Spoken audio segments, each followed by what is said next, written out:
যোৱা লোকসভা নিৰ্বাচনৰ পিছত অসমত এনেকুৱা 22টা ঘটনা ঘটিছে আৰু আজি এইটো 23 নম্বৰ আৰু এই গোটেই ঘটনাটোবিলাকৰ লগত এটা কিছুমান বিশেষ মানুহ জড়িত হৈ থাকে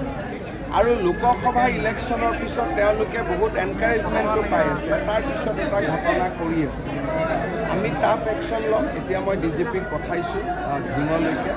will take toughest possible action Piyush হাজৰিকাকো মই যাব দিছোঁ আৰু মই সদায় কৈ থাকোঁ যে আমাৰ অসমত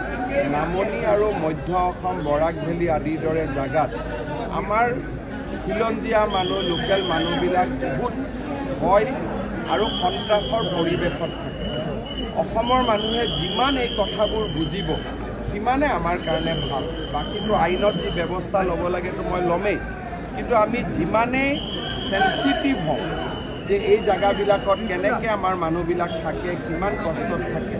আমি যিমানেই সেন্সিটিভ হ'ম সিমানেই আমাৰ মানুহবিলাকে সুৰক্ষা পাম এজনকতো এৰেষ্ট কৰা হৈছে বাকী দুজনৰ নামো আপোনালোকে পাই যাব মটৰচাইকেল এখনত উঠি আহি আছিলে কিন্তু ঢিঙত এইটো ঘটনা এইটো ফাৰ্ষ্ট নহয় স্প্ৰে গেং হৈছে আৰু হৈয়ে থাকে যি জাগাত আমাৰ খিলঞ্জীয়া মানুহ মাইনৰিটি হৈছে সেই জাগাত আমাৰ মানুহবিলাক সদায় সমস্যা থাকে কিন্তু আনফৰ্চুনেটলি যিবিলাক জাগাত আমি মেজৰিটি তাৰ মানুহে এই মানুহখিনিৰ কথাটো অনুভৱ নকৰে যেনেকৈ আজি অসমত কিবা এটা ঘটনা হ'লে অসমীয়া বঙালী কৰি দিয়ে কিন্তু কোনো বঙালী মানুহে ছোৱালীক ওপৰত হাত নিদিয়ে কিন্তু আমাৰ মানুহখিনিয়ে চিন্তা কৰি থাকিব বঙালীয়ে চিন্তা কৰি থাকিব অসমীয়াই চিন্তা কৰি থাকিব মাৰোৱাৰীয়ে চিন্তা কৰি থাকিব হিন্দীভাষী কিন্তু আমাৰ শত্ৰু কোন মিত্ৰ কোন মানুহে এইটো আজিলৈকে উলিয়াব নোখোজে বা নাজানে বা মানুহে এভইড কৰে